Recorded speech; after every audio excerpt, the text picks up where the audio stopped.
સુખદેવજી રાજા પરીક્ષિતને કહે છે કે 6 મનુ વીતી ગયા અને અત્યારે આ 7મો મનવંતર ચાલે છે. એમાં ચોથા મનવંતરમાં ગજેન્દ્ર મોક્ષની કથા છે. એ ગજેન્દ્ર હાથીની કથા છે. ભગવાન ખાલી માણસને તારે એવું નહીં, પશુને પણ તારે છે.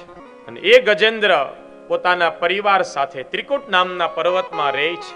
સુંદર મજાનું સરોવર છે, પાણીથી ભરેલું છે, ઝાડ છે, ફળ છે, પરિવારની સાથે રહે.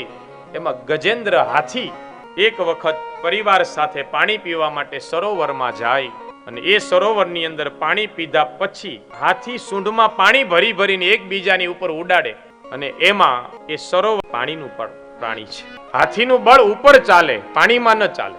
કોશિશ તો બહુ કરી, એના પરિવારે પણ બહુ કોશિશ કરી બચાવવાની, પણ છેલ્લે તો એના પરિવારો હાથીના બચ્ચા એને પણ નિર્ણય લીધો કે હવે છોડો આને, નકર આપણે આની હારે હારે મરશું. ત્યારે હાથીને એમ થયું, ઓહો, અત્યાર સુધી હું જેને મારા કરતા હતા, કાળ છે એ કોઈને મોકો ન આપે વાલા. તને મોટા ઘરનું તેડું જ્યારે આવશે, કાંઈ નહીં લેવા દે, સમજી લેજો. બધું મૂકીને જતું રહેવું પડે છે. પરિવાર પણ આપણને બચાવવાની કોશિશ કરે, આ દવાખાને લઈ જાય, આ દવાખાને લઈ જાય. અને યાદ રાખજો, કાળ જ્યારે આવે ને તો પેલા પગ જ પકડે. શું પકડે? માણાની શરૂઆત બેહી જવાની પગથી જ થાય. પેલા પગ પકડે કાળ આવે એટલે. અને પરિવાર આ દવાખાને લઈ જાય, આ દવાખાને લઈ જાય. છેલ્લે થાકી જાય, ડોક્ટર એમ કે હવે આને ઘરે લઈ જાઓ ને સેવા કરો. કોશિશ તો આપણે કરીએ છીએ બચાવવાની, પણ છેલ્લે પરિવારના સભ્યો એમ કે હે ભગવાન, હવે તું આને બોલાવી લે. આ આપણી જ કથા છે. ગજેન્દ્ર એક નિમિત્ત છે. અને ગમે એટલો દેહ હારો હોય તો એ બાળકો કઈ રાખવાના તો છે જ નહીં. જ્યારે આત્મારામ નીકળી જાય એટલે તરત કે હવે આને કાઢો જલ્દી. ગજેન્દ્રએ બહુ કોશિશ કરી પોતાને બચાવવાની, થાય એટલી કોશિશ કરી, પરિવારે પણ કોશિશ કરી, પણ છેલ્લે હાથીની બચાવે કીધું છોડો આને, નકર આપણે આની હારોહાર મરશું. ત્યારે હાથીને એમ ખબર પડી કે હું જેને મારા કરતો એ બધા મને છોડીને જતા રહ્યા. છેલ્લે હાથી એકલો બિચારો ગયે. બોલો જૂડ અંદર લઈ જાય, મગર અંદર લઈ જાય. એને એમ થયું કે જેને મારા કરતો આજે મારી પાસે કોઈ ન ઉભું રહ્યું. પછી એને લાય સમજાય, કોઈ મારું નથી રે, કોઈ તારું નથી રે, કોઈ મારું નથી રે, કોઈ તારું નથી, કોઈ મારું નથી, કોઈ તારું નથી.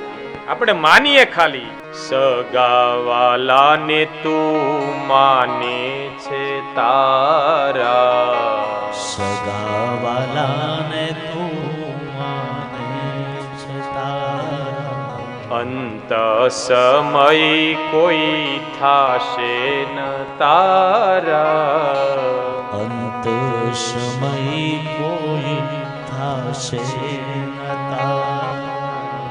એવા મરેલા સંગાથે કોઈ જાતું નથી રે, કોઈ તારું નથી રે, કોઈ મારું નથી રે, કોઈ હાથે નથી જવાનું.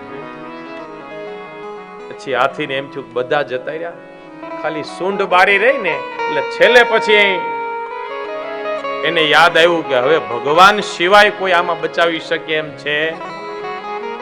વાતે સાચી, છેલ્લો આશરો પરમાત્માનો જ આપણને યાદ આવે, સમજી લો.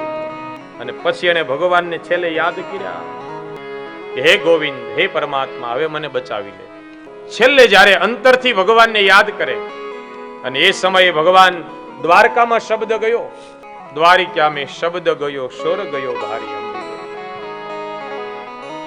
પછી ભગવાન શ્રી હરિ ગરુડ ઉપર આવીને સુદર્શન ચક્ર વડે પેલા તો જોડનું માથું કાપે છે, મગરનું, અને જોડનું રૂપ છોડી અને ગંધર્વ રૂપને થયો.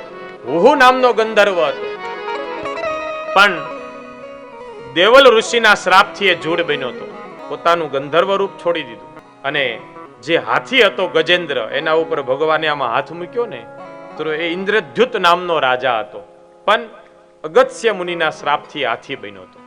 આજે બંને જણા શ્રાપમાંથી મુક્ત થયા.